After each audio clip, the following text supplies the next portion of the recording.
அனைவருக்கும் வணக்கம். நல்லா இருக்கீங்களா? இன்னைக்கு ப்ராப்ளம் சால்விங், டிசிஷன் மேக்கிங் அப்படின்னு சொல்லிட்டாருன்னு நினைக்கிறேன். ஒன்றும் கவலை இல்லை. நம்ம டிசிஷன் மேக்கிங் தான் முதல் நாள் ட்ரையல்ல பேசியிருக்கோம். ஸோ இன்னைக்கு ப்ராப்ளம் சால்விங் ரெண்டும் கிட்டத்தட்ட ஒன்றுக்கொன்று பின்னி பிணைந்ததுன்னு சொல்லலாம். அதாவது ஒரு ப்ராப்ளம் நம்ம சால்வ் பண்ணணும் அப்படின்னா அதுக்கு நிறைய ஆப்ஷன்ஸ் இருக்கும். அந்த ஆப்ஷன்ஸ்ல இருந்து நம்ம ஏதாவது ஒரு விஷயத்த சூஸ் பண்ணுவோம். அதை தான் நம்ம இம்ப்ளிமெண்ட் பண்ணுவோம். அதுக்கு பிறகு நம்ம அதை எக்ஸாமின் பண்ணுவோம், இவாலுவேட் பண்ணுவோம். சப்போஸிங் அது சரியில்லைன்னா வேற ஒரு டிசிஷன் நம்ம கிட்ட வச்சிருப்போம், அதை எடுப்போம். ஸோ அந்த மாதிரியான விஷயங்கள் தான் நம்ம இன்னைக்கு பார்க்க போறோம். பொதுவாக பார்த்தீங்கன்னா ப்ராப்ளம் சால்விங் அப்படின்னாலே why there is a problem, who's the problem, where is the problem, how to resolve this problem. இந்த 5W1H பிளானிங்ல பத்தி பேசணும் இல்லையா? கிட்டத்தட்ட ப்ராப்ளம் சால்விங்க்கு அது வரும். எல்லாத்தோட இந்த கேள்விகள்லாம் கேட்கறது ரொம்ப ஒரு போஸ்ட்மார்ட்டம் மாதிரி தான் இருக்கும். ஸோ இமீடியட்லி நம்ம பண்ண வேண்டியது என்னன்னா, அந்த ப்ராப்ளமோடைய சிம்டம் என்ன முதல்ல. ஒரு ப்ராப்ளம் வந்திருக்கு. இப்போ ஃபார் எக்ஸாம்பிள் இப்போ நம்ம பேசிட்டே இருக்கோம், சடனா ஒருத்தரோட வீடியோ ஒர்க் பண்ணல அப்படின்னா அவரோட ஒய்ஃபைல இஷ்யூவா இல்லை அவரோட ஃபோன் பேட்டரியில் இஷ்யூவா என்னங்கிறத உடனே பார்க்கணும். இப்போ ஒரு வேர்ல்டு வார் நடந்துட்டு இருக்கு. என்ன problem? Why there is a war here. அது மட்டும் இல்லை, நமக்கு இங்க கேஸ் கிடைக்கல, வேர்ல்டு வார் நடக்கிறதே நம்மளுக்கு தெரியல. there's a huge shortage of gas and petrol, diesel. என்ன ப்ராப்ளம்? ஏன் கிடைக்க மாட்டேங்குது? ஹோட்டல்லாம் போனா கேஸ் இல்லைன்றாங்களே. ஸோ அந்த வார் தெரியாதவங்க என்ன பண்ணுவாங்க? இந்த ப்ராப்ளத்தை பத்தி மட்டும் தான் சிந்திப்பாங்க. ஸோ அதோடைய சிம்டம்ஸ் அண்ட் ரூட் காசஸ் அப்படிம்பாங்க. ரூட் காஸ் அப்படிங்கிறது என்னன்னா, உடனடி காரணம் மூல காரணம்னு ஒண்ணு இருக்கு. நம்ம தலைவலின்ற விஷயத்தை எடுத்துப்போமே, உங்களுக்கு ஈஸியா புரிஞ்சிடும். நம்ம 12ல இருந்து 13 விதமான காரணங்களுக்காக நம்மளுக்கு தலைவலி வரும். நம்ம எதுக்கு எடுத்தாலும் ஒரு டோலோ போட்டுப்போம். பட் ரூட் காஸ் அப்படிங்கிறது என்னன்னா, எதனால இந்த தலைவலி? Why? Because headache is not a disease, it is only a symptom. So இந்த ப்ராப்ளம் அப்படிங்கிறதுக்கு என்ன சிம்டம் அப்படிங்கிறத நம்ம பார்க்கணும். பெரிய பெரிய நிறுவனங்கள் கையாளக்கூடிய ஒரு மிக முக்கியமான ஒரு ப்ராப்ளம் சால்விங்கான சொல்யூஷன் என்னன்னா, 5 times they ask why, why, why, why, why. ஏன் ஏன் ஏன் என்று திருப்பி திருப்பி கேட்குறாங்க. ஏன் இந்த ப்ராப்ளம் வந்துச்சு? So they get an answer within their mind. அது ஒரு brainstorming kind of innovation சொல்லுவோம். அந்த ப்ராப்ளம் சால்விங்க்கு நமக்கு ஒரு சொல்யூஷன் கிடைச்சிருச்சு அப்படின்னு சொன்னா, அதோட ப்ரோஸ் அண்ட் கான்ஸை நம்ம நன்மை தீமைகளை ஆராய்ஞ்சு பார்க்கணும். துணிச்சலான முடிவுகளை எடுக்கணும். பல தீர்வுகள் இருந்தா கூட அந்த சூழலுக்கு ஏற்ற மாதிரியான சிறந்த முடிவை எடுக்கக்கூடியது தான் தலைவருடைய பொறுப்பா அமைது. சில சமயம் ஒருத்தர் முடிவு எடுத்தா கூட அந்த முடிவை எல்லாருக்கும் தெரிவிச்சு எல்லாருமே அந்த முடிவுக்கு கட்டுப்பட்டு அவர்களும் அந்த முடிவை எடுக்க வேண்டி வரலாம். இப்ப பொறுப்புகளை பிரித்து கொடுத்தல்னு ஒண்ணு இருக்கு இந்த ப்ராப்ளம் சால்விங்ல. டெலிகேஷன் சொல்லுவாங்க. அப்புறம் அவங்களுக்கு ஒரு கான்பிடன்ஸ் கொடுக்கறது. ஸோ தலைவர் தனியா செயல்படாம ஒரு குழுவின் பலத்தோடு அந்த சிக்கல்களை எப்படி தீர்க்கலாம்னு சிந்திக்கிறார். முதல்ல பதற்றம் அடையாம இருக்கணும். அப்புறம் குழுவினருடைய மனநிலையை தேற்றணும். ஒன்றும் பயப்படாதீங்க, சடனா ஒரு ஃபயர் ஆயிடுச்சு ஃபேக்டரிக்குள்ள, it's a big problem, somebody comes and tells you. முதல்ல பதற்றம் அடையாதீங்க அப்படின்னு சொல்லிட்டு இம்மீடியட்டா அந்த ரெஸ்கியூ டீம்னு ஒன்று இருப்பாங்க, அவங்களுக்கு ஃபோன் பண்றது, ஃபயர் இன்ஜின் ஃபோன் பண்றது, அதிகமான சேதங்களை தவிர்ப்பதற்கு உடனடியா என்னென்ன ஸ்டெப்ஸ் எடுக்கணுங்கிறத பார்க்கறது. ஸோ அந்த குழுவின் மனநிலையை நம்ம தேற்றுதல். அதனால பெரிய ஃபேக்டரிலாம் என்ன பண்ணுவாங்கன்னா, ஒரு ஸ்பாட் ஒன்று வச்சிருப்பாங்க.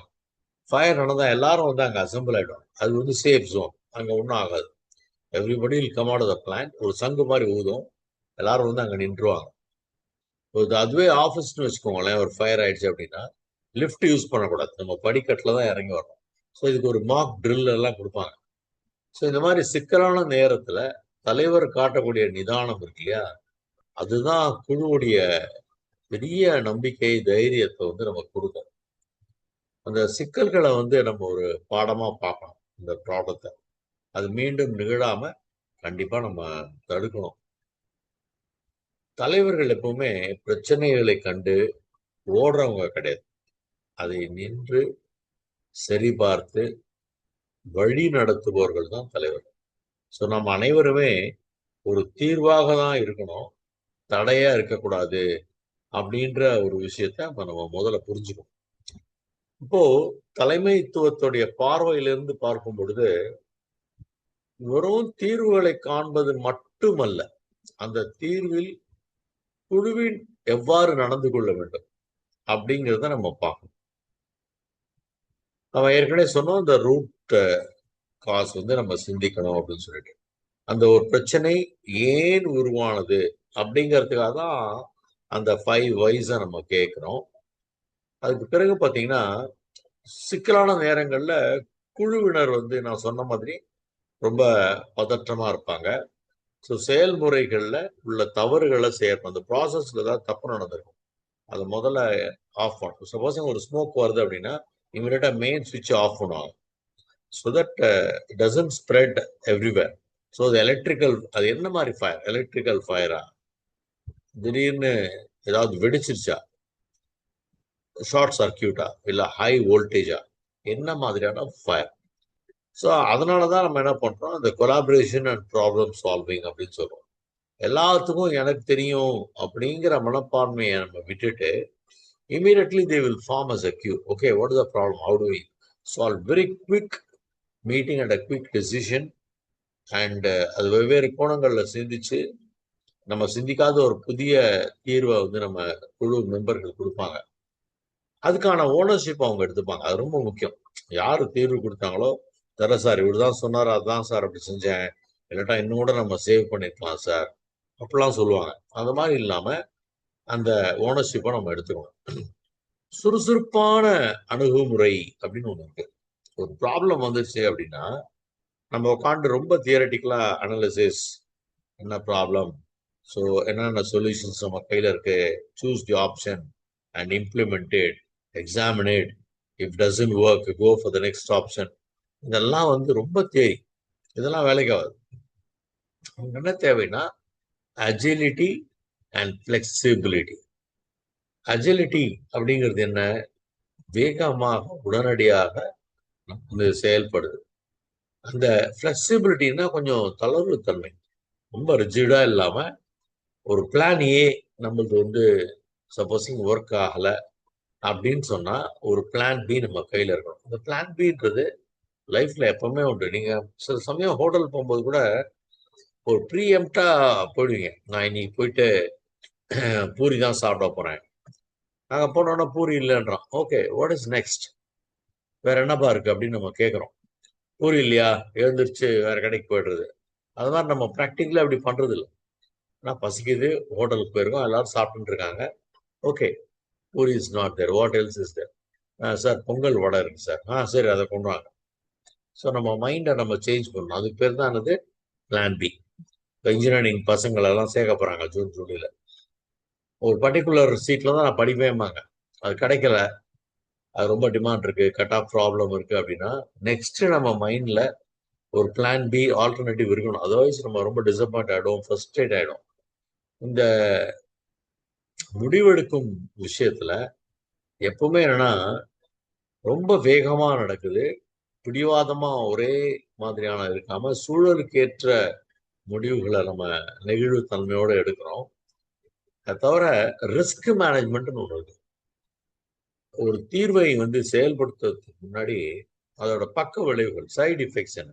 ஒரு மாத்திரை சாப்பிடணும்னு வச்சுக்கோங்களேன், சில டேப்லெட்ஸ் வந்து நமக்கு என்ன பண்ணும், வாமிட்டிங், நாசியா, கிடினஸ் எல்லாமே இருக்கும்.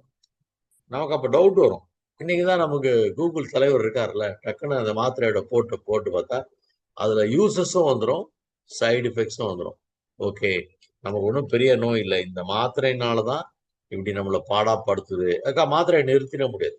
டாக்டர் சொல்லிப்பா அதுக்கான சைடு எஃபெக்ட்ஸ்லாம் இருக்கும், பட் டோன்ட் மிஸ் இட். அதுக்கு ஏதாவது ஆல்டர்னேட்டிவா ஒரு பேன் 40 பேன் டி ஏதாவது ஒன்று கொடுத்துருப்பாரு, அதே நம்ம சேர்த்து போடணும். அது சாப்பாட்டுக்கு முன்னாடியா சாப்பாட்டுக்கு பின்னாடியான்றதெல்லாம் கூட இருக்கு.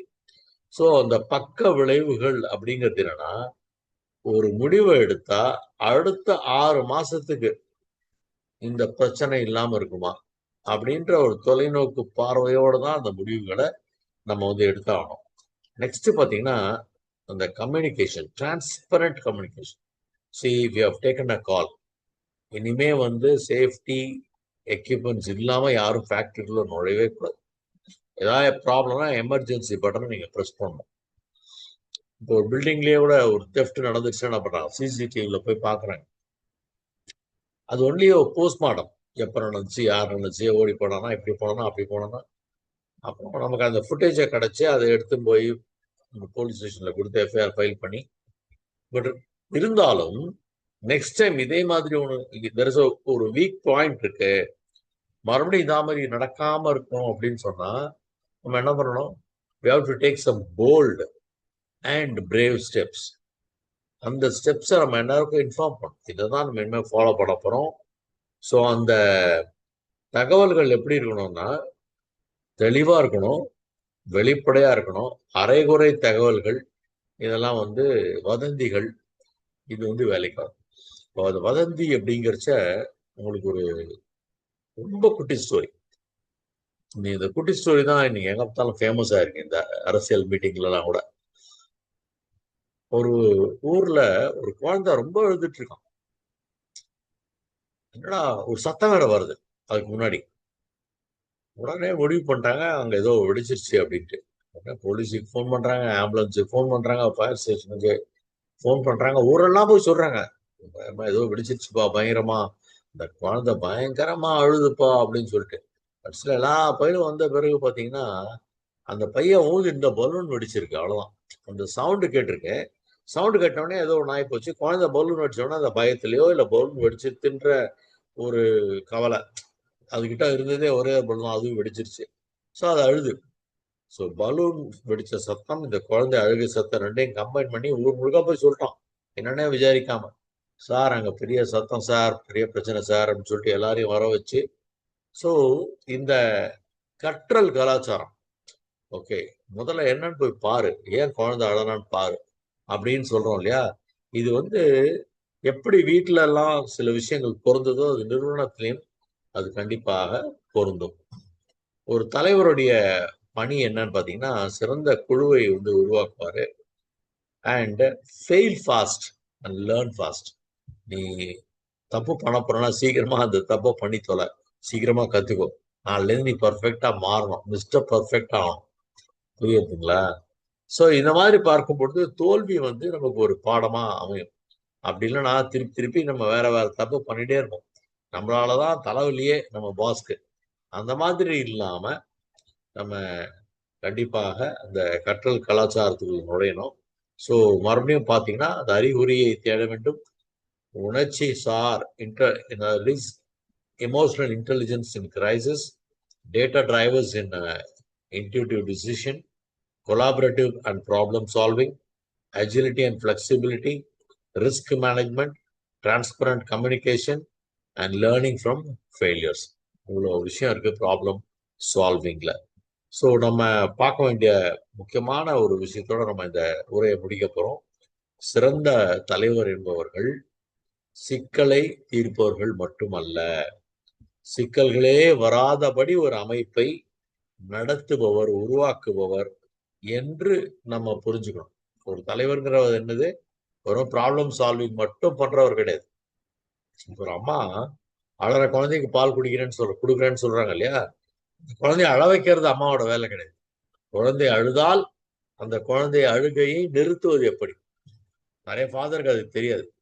குழந்தைய அழற குழந்தைய நிறுத்துறது எப்படி, குறைக்கிற நாயை நிறுத்துறது எப்படி, சின்ன சின்ன விஷயம் அவங்களுக்கு தெரியவே தெரியாது. அடுப்புல வந்து உண்மையாவே எங்க வீட்டுல நடந்த ஒரு விஷயம், ஈயச்சொம்புன்னு இருக்கு இல்லையா, அதுல ரசம் வைக்கிறாங்க. பாருங்க ஒரு 5 மினிட்ஸ் கழிச்சு அணைச்சிருங்கன்னாங்க. நான் அந்த 5 மினிட்ஸே பார்த்துருந்தேன்னா ஈயச்சொம்பு விட்டுட்டேன். ஈயச்சொம்பு அப்படியே உருகி ஈயத்தோட ரசம் ரசம் ரசம் எல்லாம் ஒன்னா கலந்து மேடல ஓடுது. இப்ப அவங்க வராங்க ட்ரெஸ் சேஞ்ச் பண்ணிட்டு, என்னங்க பண்ணி வச்சிருக்கீங்கன்னு தெரியலம்மா 5 மினிட்ஸ் பார்த்துட்டே இருந்தேன், வந்து பார்க்கறதுக்குள்ள இது மாதிரி. சில பேர் பார்த்தீங்கன்னா 5 விசில் வந்து அணைச்சிருப்பாங்க. இப்போ நமக்கே டவுட் வந்துடும், 5 விசில் ஆச்சா 6 விசில் ஆச்சா? ஏன்னா சாதம் வந்து 4 விசில்ல ஒரு பக்கம் வரும், 5 விசில்ல ஒரு பக்கம், 6 விசில்ல ஒரு பக்கம். கலைச்செல்வி மேடம்லாம் அதில் பெரிய எக்ஸ்பர்ட் அவங்க. அந்த அவங்களுக்கு மைண்ட்லேயே தெரியும், இதுக்கு வந்து 6 விசில் வைக்கணும், அதுக்கு 5 விசில் வைக்கணும். ஸோ இதுக்கெல்லாம் ரொம்ப கடினமான ராஜ்மா மாதிரி ஐட்டத்துக்கெல்லாம் 8 விசில்லாம் கூட வைப்பாங்க. ஸோ எத்தனை விசில் வைக்கணும் அப்படின்னு நம்ம பார்த்துட்டே இருப்போம். நம்ம விசிலே பார்த்துருந்தோம்னா இங்கே அடுப்பை கோட்டை விட்டுரும். பால் பொங்குதா பார்த்துங்க, பொங்கிடுச்சு பொங்கிடுச்சு. ஒரு கார் இடிச்சிருச்சான்னு கேட்போம் பார்த்தீங்களா ஒரு சீன்ல. ஸோ கார் இடிச்சிருச்சான்னு பார்க்கறது தான் ப்ராப்ளம் சால்வ்னு நினச்சிக்கிறான். கார் இடிக்காம இருக்கிறதுக்கு தான் அவனை அங்கே நிற்க வச்சிருக்கு. வரலாம் சார் வரலாம் சார், வாங்க வாங்க வாங்க, ஸ்டாப் அப்படின்னு சொல்லணும். இடிச்சிடுச்சு சார், இப்போ நிறுத்திடுங்க அப்படின்னு சொன்னா அவன் பெரிய ப்ராப்ளம் சால்வரே கிடையாது. ஸோ நல்லா புரிஞ்சுப்போம். நல்ல ஒரு தலைப்பில் மீண்டும் நாளை சந்திப்போம். கண்டிப்பா நம்ம தலைமை பண்புகளை தான் கூறு கூறா பிரிச்சு ஒரு ஒரு தலைப்பா மேய்ஞ்சு அதான் பிரிச்சு மேயறோம். நீங்க தொடர்ந்து இந்த 13, 14 பேர் ஆதரவு கொடுத்துட்டு இருக்கீங்க. எனக்கு ரொம்ப சந்தோஷம். அது தவிர இதோடைய ரெக்கார்டிங்லாம் வர நம்ம பாஸ்கர் சார் டீம், டெக்னிக்கல் டீம்லாம் அவரை கொடுத்துட்டு இருக்காங்க. அந்த மறுபடியும் கூட போட்டு கேளுங்க, எப்படி இருக்கு என்ன ஏது. ஒரு வாட்டி நம்ம போட்டு போட்டு கேட்கும்போது நமக்கு மைண்ட் வந்து கிளியர் ஆகும். So will get a better understanding. சில சமயம் நான் சில நோட்ஸ்லாம் கூட பாலன் சாருக்கு அனுப்பியிருக்கேன், அதை கூட நீங்கள் கேட்டு வாங்கிக்கோங்க. Thank you so much. God bless you. I love you all. Have a great day. Over to Balan R Kalaiselvi.